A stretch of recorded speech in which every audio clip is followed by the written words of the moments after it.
¿Os habéis preguntado cuál es el resultado de millones y millones de años de evolución? El resultado es una maquinaria biológica altamente compleja y eficiente. Os invitamos a acompañarnos en este trepidante viaje a uno de los muchos fenómenos fascinantes de la mecanobiología celular, de la mano del experto mundial en microtúbulos, David Hemingway. Os presentamos el esqueleto de la unidad mínima de vida, la célula. Comenzamos. ¿Qué es el citoesqueleto? Cuando pensamos en la palabra esqueleto, nos vienen a la mente imágenes como esta o esta. En todos los casos se trata de elementos rígidos con función estructural. Sin embargo, el citoesqueleto de las células es algo muy diferente. La capacidad de las células eucariotas para adoptar diversas formas, organizar los numerosos componentes de su interior, interactuar mecánicamente con el entorno y realizar movimientos coordinados depende del citoesqueleto, una intrincada red de filamentos proteicos que se extiende por todo el citoplasma.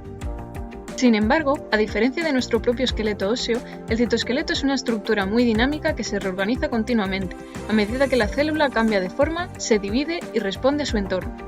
El citoesqueleto no solo es los huesos de la célula, sino también sus músculos, y participa en numerosas funciones vitales que discutiremos a continuación. El citoesqueleto de las células está formado por tres tipos de filamentos diferentes, de actina, intermedios y microtúbulos. Cada uno de ellos está formado por subunidades proteicas distintas y posee propiedades mecánicas diferentes. Estructura de los microtúbulos. Los microtúbulos están formados por moléculas de tubulina, que son dímeros compuestos por dos proteínas, alfa-tubulina y beta-tubulina, unidas por enlaces no covalentes. Estas moléculas se unen entre ellas, otra vez por enlaces no covalentes, para formar protofilamentos. Cada microtúbulo está formado por 13 protofilamentos. Cada uno de ellos tiene polaridad, por lo tanto la estructura global también es polar. Esta característica es crucial para múltiples funciones. Los microtúbulos comienzan a polimerizarse a partir de una estructura cercana al núcleo celular llamada centrosoma, expandiéndose desde el centro de la célula hacia la periferia. Una vez que los microtúbulos salen del centrosoma, crecen y se encogen de manera continua. A esto se le denomina inestabilidad dinámica. Cuando la velocidad de unión de nuevos dímeros de tubulina es mayor que la velocidad de hidrólisis del guanosintrifosfato o GTP de los dímeros de tubulina ya existentes en el microtúbulo, la estructura crecerá. Sin embargo, si la velocidad de hidrólisis es mayor, el microtúbulo se encogerá, pudiendo incluso llegar a desaparecer. Los microtúbulos son los responsables de darle forma a la célula. Participan en la adhesión y en el movimiento, organizan el interior del citoplasma y orquestan los movimientos intracelulares de orgánulos y vesículas. Oye, pero ¿este trabajo no era de mecanobiología? Ya va.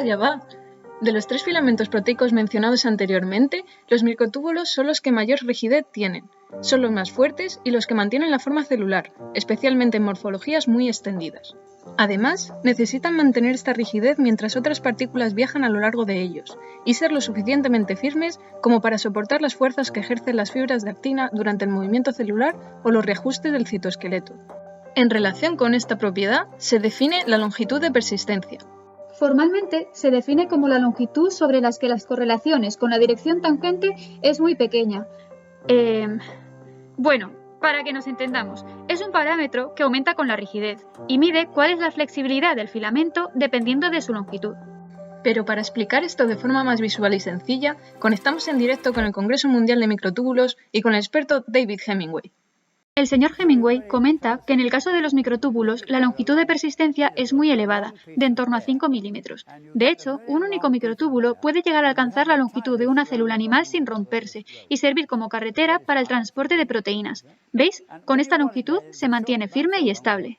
Ahora destaca que a diferencia de la actina, filamentos intermedios o el ADN que tienden a encontrarse en su conformación plegada en un mayor número de situaciones, en el caso de los microtúbulos, para este rango de longitudes su configuración viene dada por su energía interna y no su componente entrópico. Sin embargo, ¿y si fuese una fibra de actina?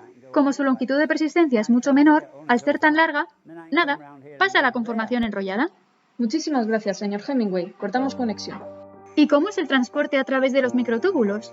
Los microtúbulos se asocian con unas proteínas motoras que sirven para transportar orgánulos, vesículas y otros componentes intracelulares.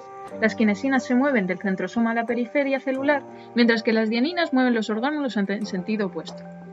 Oye, ¿y sabías que si no existiese el transporte por microtúbulos, el tiempo que llevaría a las células nerviosas de grandes mamíferos transportar vesículas y otros elementos podría llevar años? ¿Y tú sabías que la polaridad de la célula es un reflejo de los sistemas polarizados de microtúbulos en su interior? Esto es fundamental para la creación de estructuras como cilios y flagelos, la migración o el reparto de cromosomas en la división celular. Muchas gracias por acompañarnos en este viaje al interior de la célula. Esperamos que os haya resultado ameno e interesante.